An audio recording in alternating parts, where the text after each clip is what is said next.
Good morning, everyone. Thank you for being here with us on our Mission Progressing Together meeting.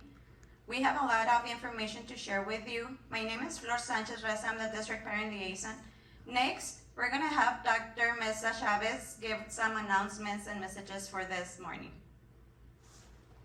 Thank you, Ms. Flor. So good morning, parents. Thank you so much for being here.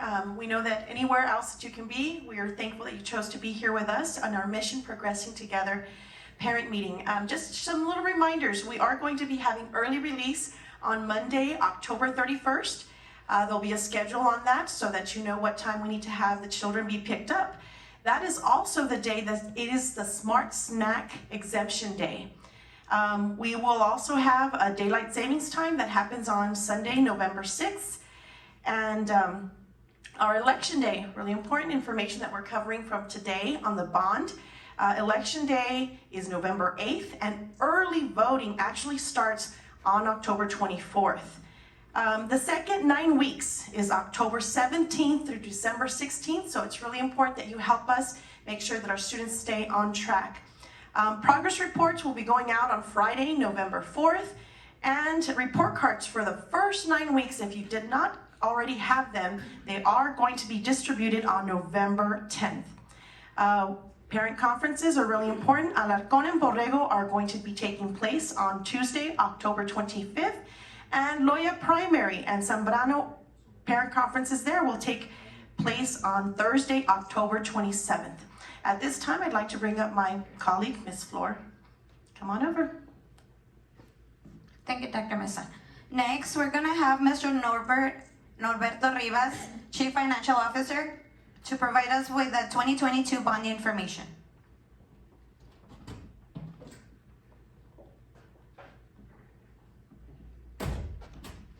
Good morning, everybody. The theme for this year's bond is called One Proposition, One Project, and One Community. Sometimes when you see districts going out for a bond election, they'll have several projects. We have just one project, and it's called One Community because the entire community gets to decide the outcome of this bond election. So what is a bond? A bond is essentially a loan that the district would receive and pay back in future years to include interest. The Board of Trustees has called for a $24.5 million election to be placed on the ballot on November 8th. And currently the district receives about 70% in state aid, which means that the remaining 30% of the balance of the bond balance is paid through by local taxpayers. Excuse me. So what are property taxes? Our property tax rate is comprised of two portions. The first portion, the blue portion, is the big portion, the maintenance and operations. That pays for salaries, supplies, utilities, day-to-day costs. The red portion is the interest and sinking. That pays for bonded debt, which is the portion that would be increased if this bond is approved. So here you see a comparison of school district tax rates for the 2021 school year. At the very left, you see SLED I.S.D. at the highest, and then at the far right, you see Anthony I.S.D. at the lowest. San Eli is second lowest in the entire county. So when you look at the tax rates, like I mentioned previously, the blue section is the maintenance and operations, and the red section is the interest and sinking. So if you look at SLED, they're at about 49 cents interest and sinking versus San Eli right under 17 cents. So when you drive around the SLED I.S.D. district, you see a lot of new buildings, a lot of new schools coming up. That's how they're coming up, because of the blue, of the red portion, the tax rate there. Interest and sinking tax rate is much higher. So what is the tax impact to the average homeowner in San Eli I.S.D.? The average home in San Eli I.S.D. is about $101,000.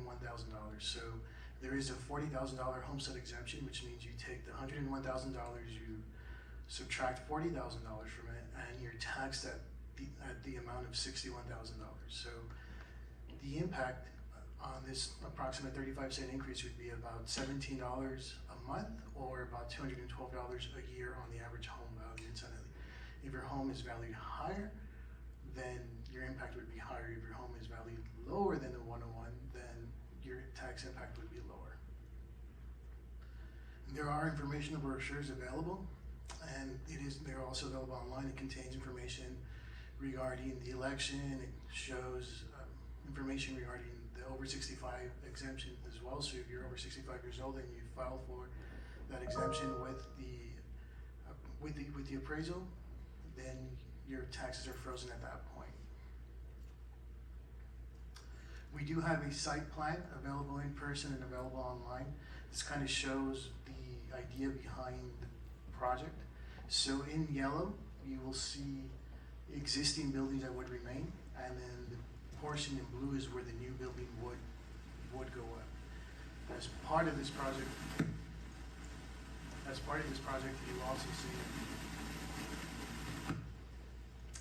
you also see some site improvements, and then you see a baseball field, and then towards the bottom right-hand part of the building, there is a parking lot to be expanded. So this project would consist of two phases. Phase one being the blue building, and then phase two being that parking lot expansion. This would help alleviate. Also available, you'll see a building plan. The idea behind this project is to have a two-story building. So the front part of the building is the administrative office, and then the middle section is where the two-story wing would be built. And then towards the back end, you'll see a smaller portion, which is the fine arts building. That part would be one story high because the roofs are higher on that. Finally, on the brochure and here on the screen, you'll see the code that you can scan with your phone. This is going to show you a 3D rendering of the building itself. That's it.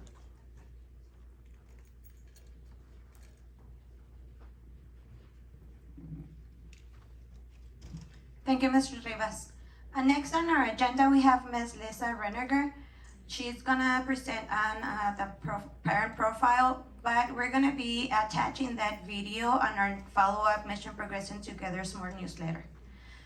Thank you, everyone, for being able to attend this meeting.